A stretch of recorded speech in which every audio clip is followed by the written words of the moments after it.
We'll be here every Monday and Friday through April. Same place, same time. I think you will find tonight a very practical message. But to understand it, we must go back and see if we really believe the same thing. I make the claim that the eternal body of man is the imagination, and that is God himself, the one we speak of in Scripture as Jesus Christ. Now we are told in Scripture to examine ourselves to see whether we are holding to the faith. Test yourselves, said Paul. Do you not realize that Jesus Christ is in you? Unless, of course, you fail to meet the test. Now, you've just had the test, and you alone can judge whether you failed or not. For you heard the word Jesus Christ. You heard the word God. Now, if it conveyed the sense of an existent something outside of man, you failed the test. If when you hear the word God, or the word Jesus, or the word Christ, the word Lord, and the mind jumps to something outside of you, outside of man, you failed the test. Now we are told, by him all things were made, and without him was not anything made that was made. And that, I tell you, is your own wonderful human imagination. That what is now proved in the world was once only imagined. But this is the greatest of all secrets, the secret of imagining. Something that you and I and everyone in the world should strive to understand. For the secret of imagining is the greatest of all problems, to the solution of which everyone should aspire. For supreme power, supreme wisdom, supreme delight lies in the solution of this mystery. When you actually discover it, you discover God. You're finding the creative power of the universe. And when you find him, he is your own wonderful human imagination. We can only really scratch the surface of this mystery. One, imagination, it seems, will do little for our wish until we have imagined the wish fulfilled. As Shakespeare said, it hath been taught us from the primal state that that which is was wished until it were. So you and I want something, and we define our objective, how to realize it. If this power is within us, then we are the operant power. We do not seek anyone on the outside. It's simply within us. Well, how do I operate it? If I could put it in this simple little frame, the subjective appropriation of the objective hope is the way to success. It's imagining as if it were true. What would the feeling be like if it were true? So I start from the feeling of the wish fulfilled. I must begin by feeling that I have already arrived. I have already achieved my goal. And catch the mood that would be mine if it were true. And then wear that mood.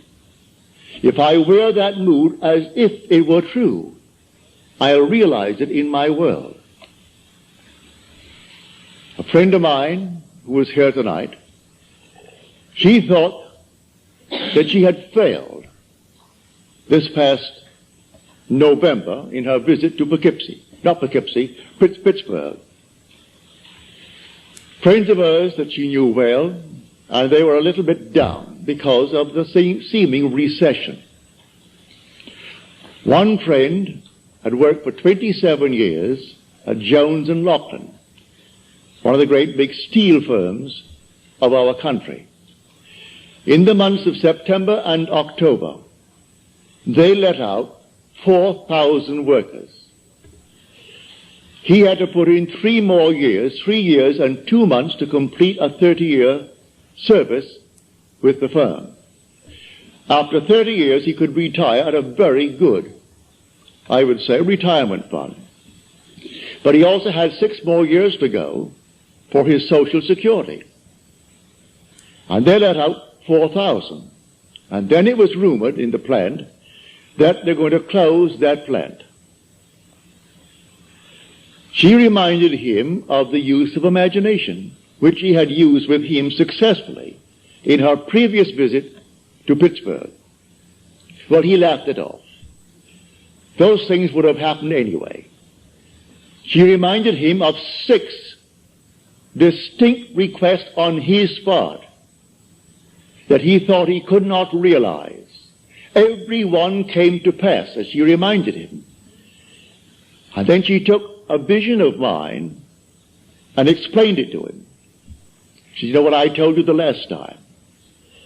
That Neville had a vision.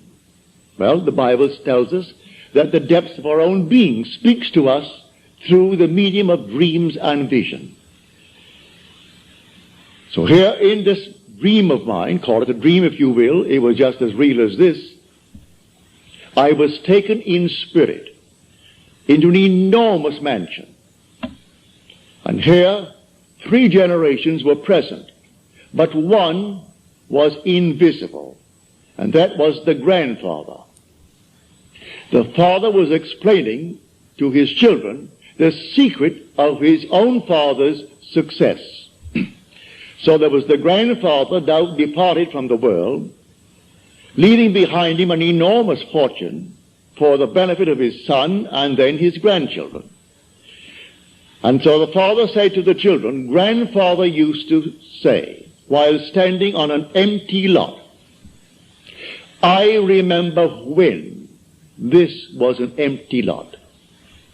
Then he would paint a word picture so vividly of what he intended to do with that empty lot, that it ceased to be an empty lot, and you saw the structure that he intended to build. But he acted as though it was already a completed act. He began with the feeling of having arrived at his ideal for that empty lot. Then I woke on my bed, and I recalled the dream. And I knew that the depths of my own being had constructed that scene to instruct me. Here is one facet of the great use of this power called imagination, which is God. It was too early to rise, so I went back to sleep, and I redreamed the dream. This time, I am the grandfather. I am not the father telling the story. I am not an eavesdropper listening to the story as it was told in the original dream. I am now the grandfather. Then I would say to everyone, while standing on an empty lot, I remember when this was an empty lot. So she reminded him of this technique. Now she said, you are afraid that you might be let out after 27 years and 2 months in Jones and Loughlin.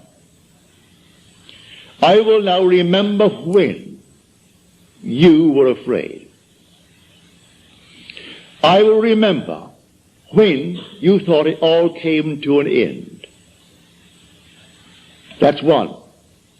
He said 2 years ago I was interviewed and I thought it a very good interview. But after 2 years, it has never appeared in the trade paper. And I wondered what have they done with it? Have they simply forgotten it, mislaid it, or deliberately not used it? She said, I will read that magazine, and I'll be lifted up by it. It's humorously written, as you tell me. Well, I will take that book right now in my hand, that magazine, and I will read it. All about you. She went into 2 or 3 others. Then she returns. Now she's here tonight. She said, in December, I received the magazine. It's very well written and very, very humorous, all about this man. Then she said, I heard on the radio that Jones and Lachlan had decided not to close the plant, but instead to spend $13 million on the plant in modernizing. And then beginning January the 1st, to recall over 4,000 workers that they had let out. Now he is walking on air, but like all of these fellows, he will still forget it. He will still turn to a God outside of himself. This to him would have happened anyway. They would have spent the 13 million, brought back the 4,000. That thing that was found after 2 years and printed, oh, that would have happened. And man goes blindly on worshiping a false God because he does not know God. The only God is your own wonderful human imagination. The only name forever and forever that is his name is I am. So that is my name forever. So when you come to the people of Israel and they ask you what is his name, just simply say, I am. That is who I am. And by this name I shall be known throughout all generations. There is no other name. You cannot separate I am from yourself. That's your essential being. And when you say I am, you are all imagination. You cannot stick imagination on the outside and point to it. So you do not observe it as you observe the fruit of imagining. You do not observe imagination as you do objects in space, because you are the reality that is called imagination. This is what we teach here night after night. Now you can test it. What would the feeling be like if it were true that I am now the man that I would like to be? What would the feeling be like? Catch the mood. For the mood determines the fortunes of people rather than the fortunes determine the mood. Man puts it just the opposite. If I had $1 million, he said, oh, I would feel so good. Now, feel as you would if you had it. Catch the mood, and the mood will create that objective hope, if that is your hope. What would the feeling be like if you are now the person you want to be? Don't catch that mood. And wear that mood as you would a suit of clothes. And that mood will actually create an objective state that reflects that mood. That's what she did. She put herself into a mood, actually feeling that she was reading a story of her friend. And here it came. It's a complete spread. 2 full pages, all about this man. And then a little news bulletin on the radio. And then confirmation from him on a telephone call from his wife, confirming the news bulletin, that they're all back on their job, and here now, as he said, for years, after 27 years, I walked through that plant, and I thought I'd go crazy. I wanted to climb the wall because of the noise. When I heard the hammers, and the bellows, and the furnaces, and all these thousands of workmen, that constant din, I wanted to climb the wall. Now, after 4,000 were let out, my footsteps echoed through the entire area. I would like to run and scream, running towards my office. What he does in the plant, I do not know. But if he goes towards his office, undoubtedly he has an executive position in that place, and is not working at the furnaces. But he said, you can't imagine when 4,000 were let out, how empty the place was. And everything simply echoed, and my footsteps seemed like some thunderous thing as I walked through that plant towards my office. And many a moment I wanted to simply jump up and start running. It seemed so empty. She said, all right, that's something. I will remember when. And she applied that technique. When your footsteps scared you and you wanted to run towards the office. Now it's the clangor all over again. So I tell you, I know from my own experience that these moods, you catch a mood, I could tell from the mood that possessed me through the day that I would meet a certain character. And I met that character. It may be someone I knew or some total stranger, but I could tell from the very mood that possessed me that I'm drawing into my world an affinity with that mood. You can catch a mood and create the world that is in harmony with the mood. Anyone can do it. In fact, you're doing it morning, noon, and night anyway. So when you turn to some external God, you're turning to a false God. There is no external God. Examine yourselves, said Paul, to see whether you are holding to your faith. Test yourselves. Do you not realize that Jesus Christ is in you? Unless indeed you fail to meet the test. You've just had the test.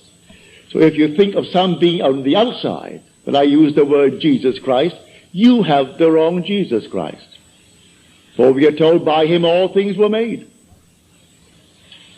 And without him was not anything made that is made. Look into the room.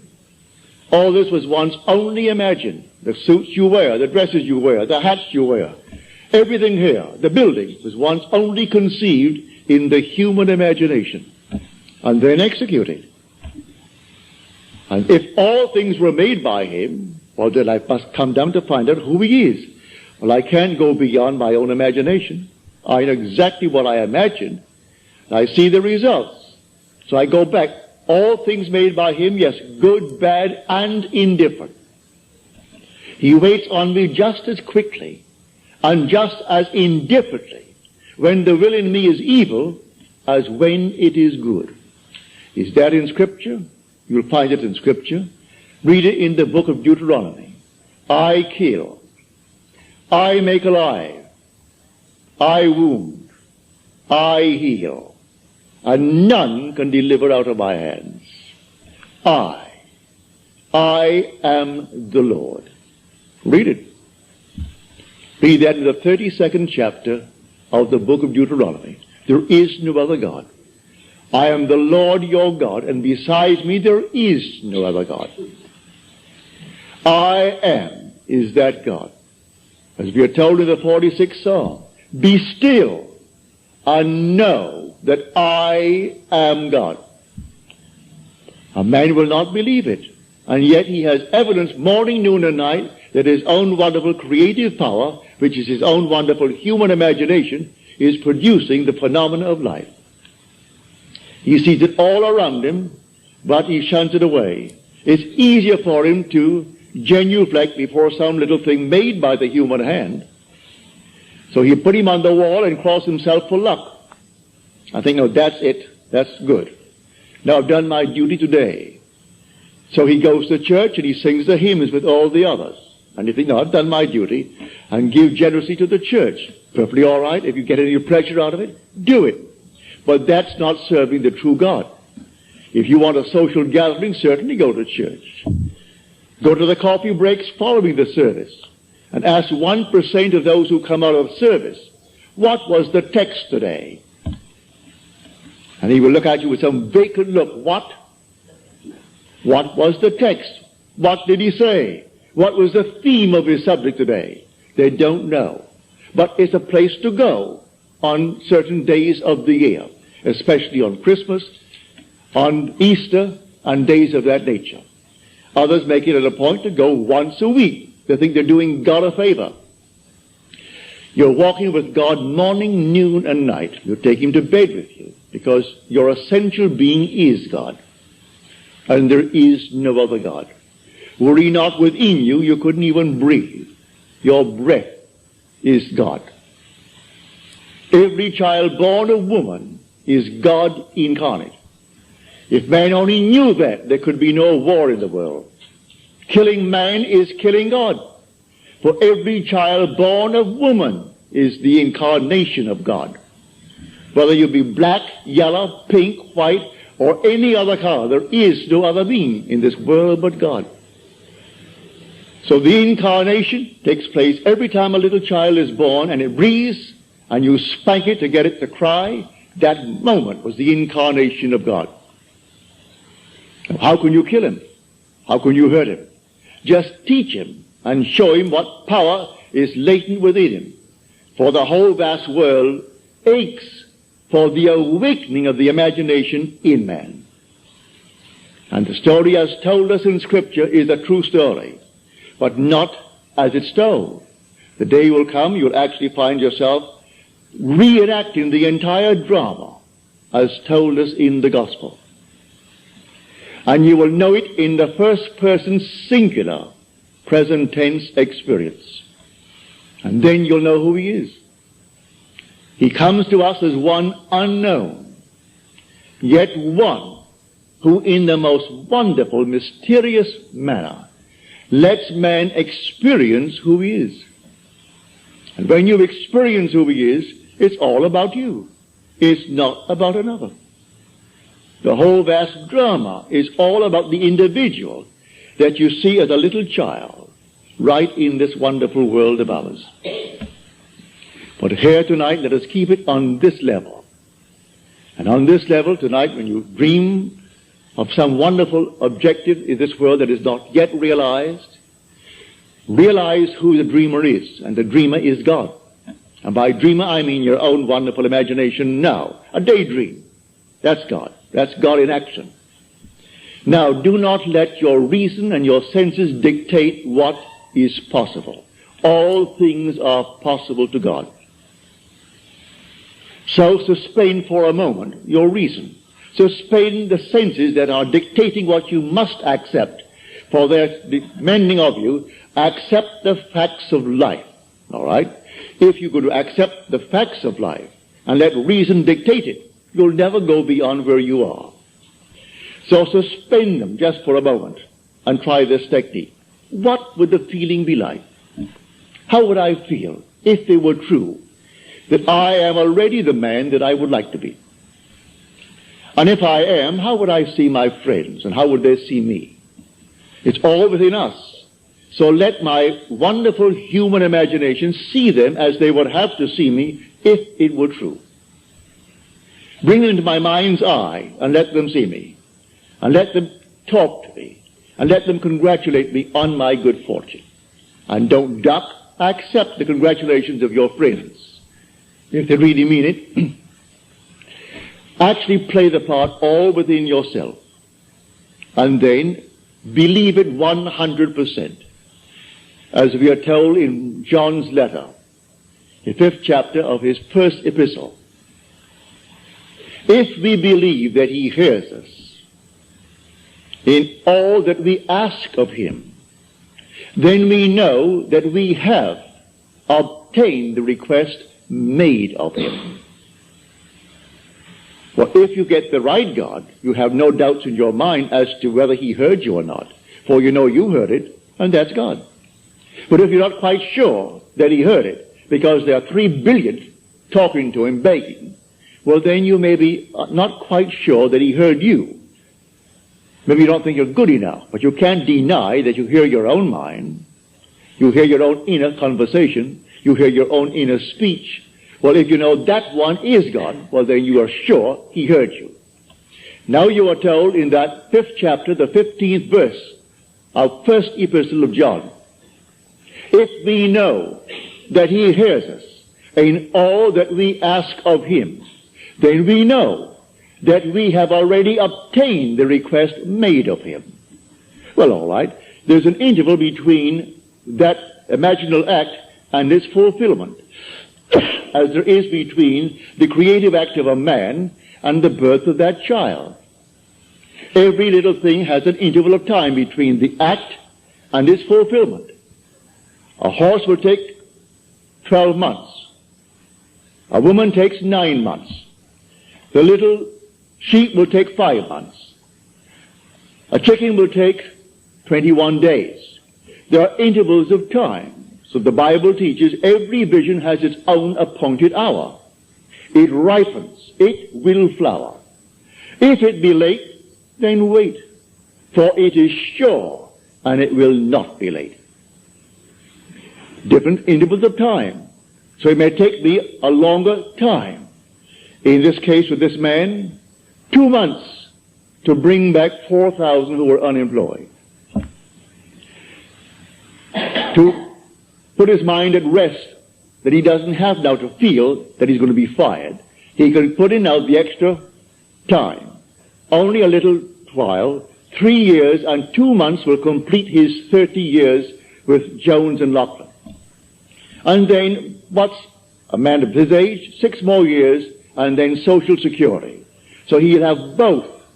If it happened now, he wouldn't have it.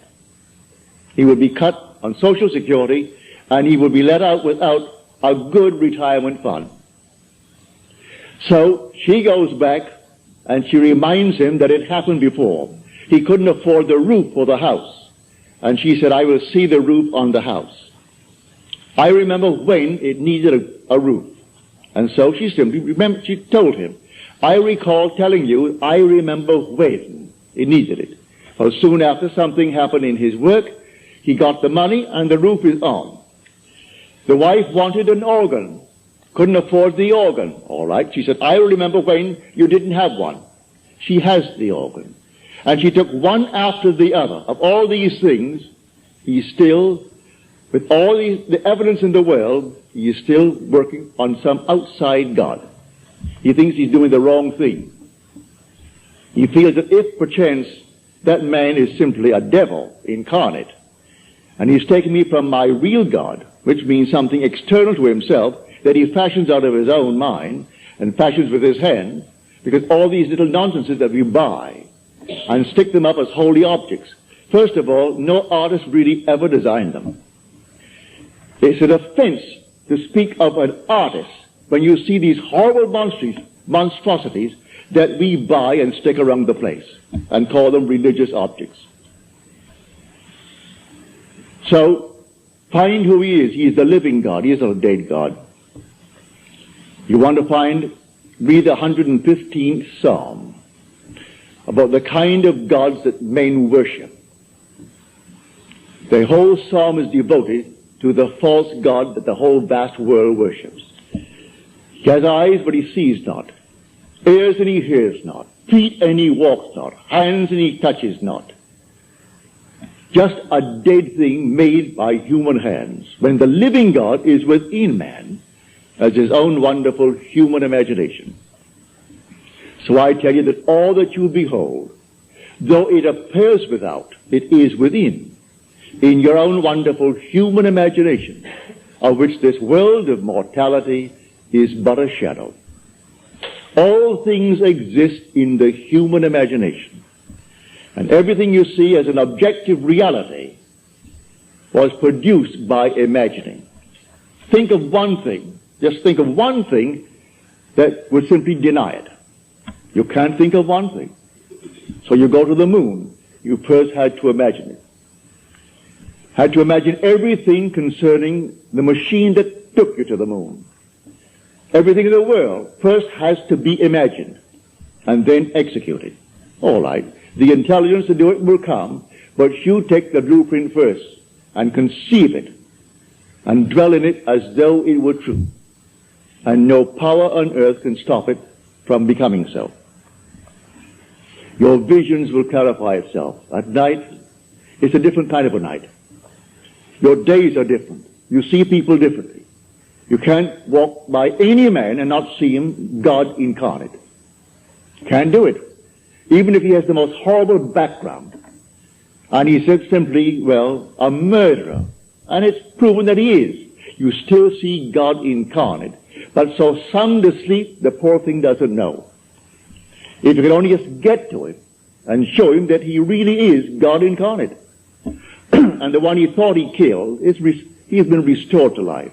Not to the senses of man, but he is restored in a world just like this, terrestrial just like this. About his business, he continues his work. until he too awakens from this dream of life. We all will awaken eventually, but why not start now? Start now to tell man who he really is. God and man are one. Man is all imagination, and God is man, and exists in us and we in him. The eternal body of man is the imagination, and that is God himself. Nothing but God in the universe. All God. And eventually, you and I will awake. And because God is one, not two, you and I are one. Without loss of identity, that's one of the strangest mysteries in the world. Without loss of identity, we are one. I know that from my own personal experience. We are one. And yet, I am individualized. And you are individualized. And we tend forever and forever toward ever greater and greater individualization. And yet we are one. And I will bring that out to the best of my ability as we proceed with these series of lectures. You will hear it. But tonight, if you're here for the first time and you want something practical, you apply what I've told you. First, have an objective. You must have an objective. You can't say, well, I don't know what I want. Well, all right. Come back the next time. Ask yourself, what would I like of life? Don't be ashamed to name it, what would I like of life? Well, then, try to get some objective. Now, prayer, as far as I'm concerned, is nothing more than the subjective appropriation of the objective hope. That is the way to success. I appropriate it subjectively. How do I appropriate a state subjectively? Well, suppose now, this very moment, I wanted a ball, an ordinary baseball. But there isn't a baseball in the room, all right? But I want one. I would actually assume that I am holding a baseball in my hand until I can feel it. You think you can't feel it?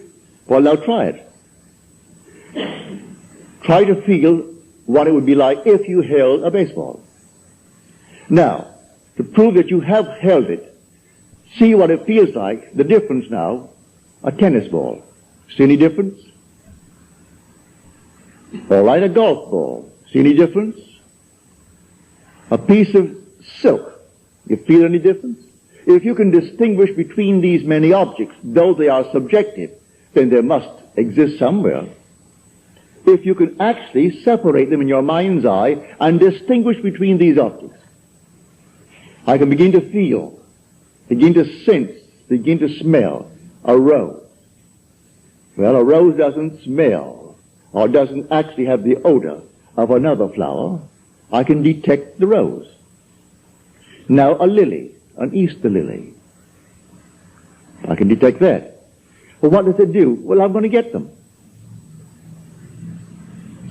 Someone will think of Neville and send him a flower. And it's going to be the flower that I'm going to actually feel and touch and smell. It works that way. Money has an odor. It's unlike any odor in the world. It's more fragrant to the miser than the most marvelous perfume in the world. He can tell it. You put a money bag to his face, and it's like putting roses to mine. He loves it. He can smell money, can feel it. Money has a distinct feel about it. Put a $20 bill in your hand and ask you to feel it, and then put another piece of paper in your hand, and you can tell the difference. There's a difference. It is an odor to it. All this is part of the inner man, that all things are possible to him. Try it. Before you condemn it, try it. And if you have the evidence to support my claim, well, then it doesn't matter what the world will tell you. If he laughs at you, so what? So they laughed at everyone who had an idea that seemed a little bit off-center. Always laughed at him. They laughed at the idea of going to the moon. Well, now it's an accomplished fact. There are still those who won't believe it happened, you know, because they don't want to believe that it ever happened. There are those who said you couldn't go down and actually live underwater. Now we have a submarine. There are still those who won't believe it.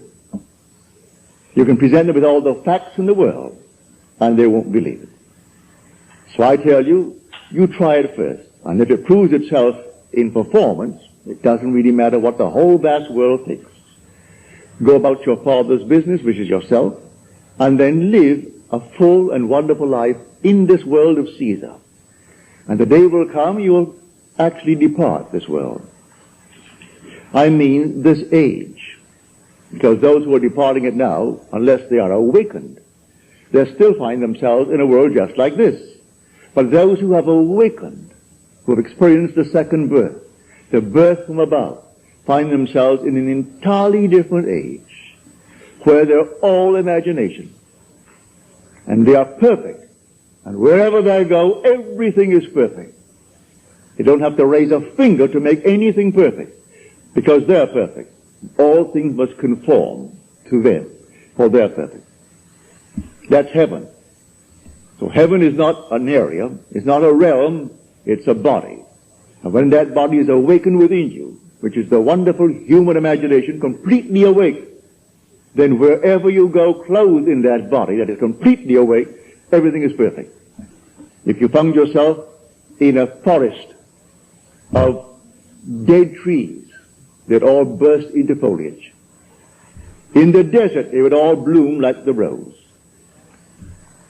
Because you are there. No blind man, deaf man, no handicapped man could stand in your presence. He would be instantly transformed into a perfect man because you are perfect. That's heaven. It's harmony. So it's not a place where you're going to go, pearly streets and all that nonsense. No.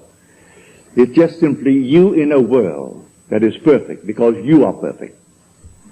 And the day will come, you will awaken that body, for it's in you now. That body is in you, but it's sound asleep. And one day you will experience the resurrection. And you'll know the mystery of the resurrection. When you rise, and you rise within yourself. For the grave in which Christ is buried, as the Lord is buried, is your own skull. That's where he is buried.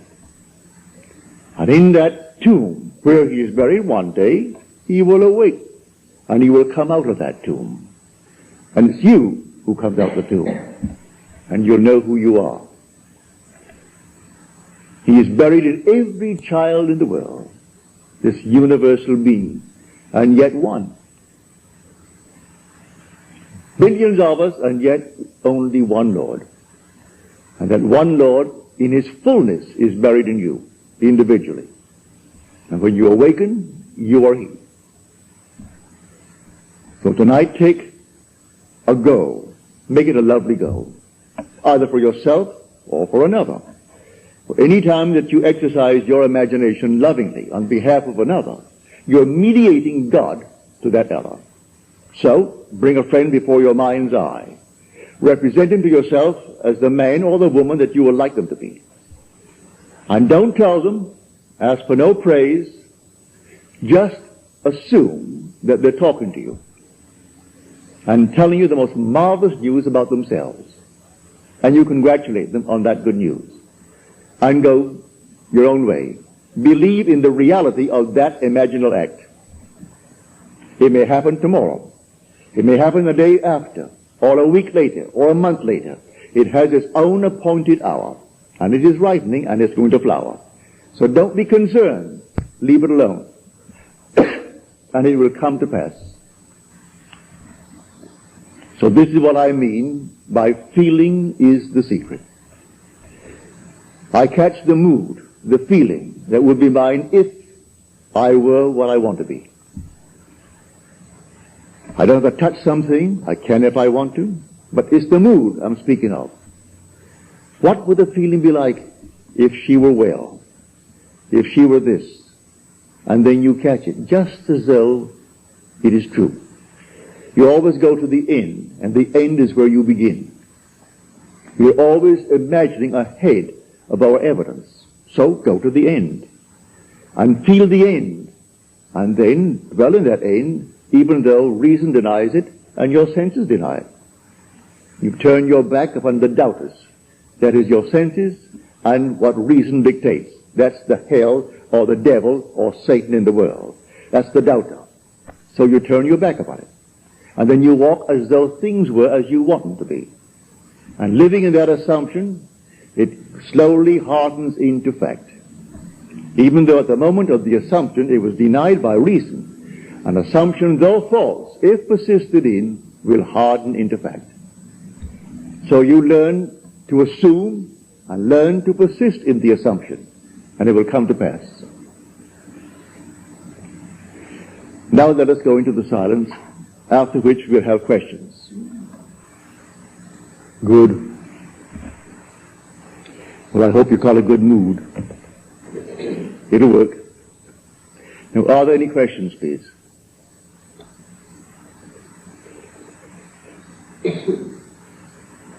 Any questions? Yes, sir.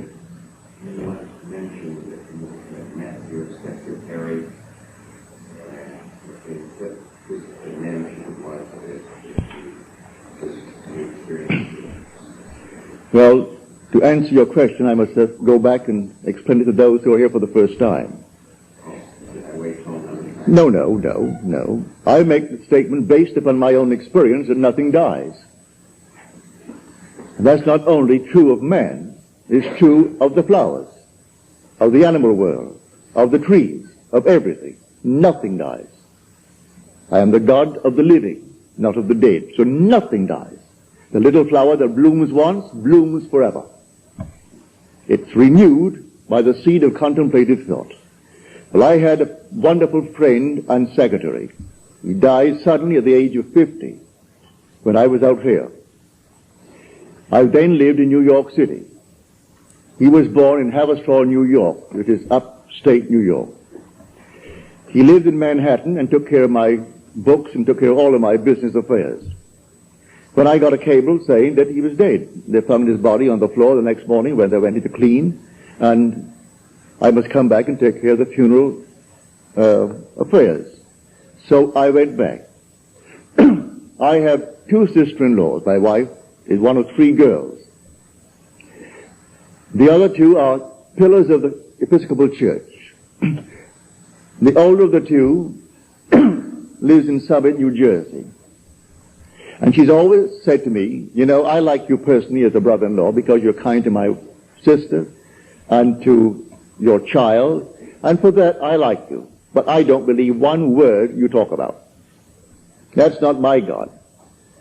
I said, all right. She said, I don't believe in immortality. Don't believe in survival. I said, you call yourself a Christian? She said, what has that to do with it? I said, did you realize that the Christian foundation is the fatherhood of God, the brotherhood of man, and life everlasting? You rub out one of these and it's going to collapse? No, she didn't say a word. She said, I still don't believe what you teach. Perfectly all right. Well, he died in August. I went back and took care of the funeral. In the next year, I presume around January or February, I found myself consciously in that world where Jack is. I do it time and time again. This does not restrain me. I can put it on a bed and find myself in another world. It isn't out there, it's right here. They're penetrating each other and yet not interfering with each other. And here is Jack. And here is my sister-in-law, Al. I call her Al. Her name is Alice. And she said to me, I still don't believe what you teach, you know. I said, how can you say that when you see Jack? She said, what has Jack to do with it? I said, don't you know that Jack died? Jack then spoke to me, who's dead? I said, you aren't dead, Jack, but you died. I went to your funeral. I paid for it. I got you a good Catholic funeral, Jack. Because your sister insisted that you must be given a nice Catholic funeral. I didn't cremate you. I put you in holy ground, Jack. I got a priest, and the priest did all the little things he has to do, so you're very well planted.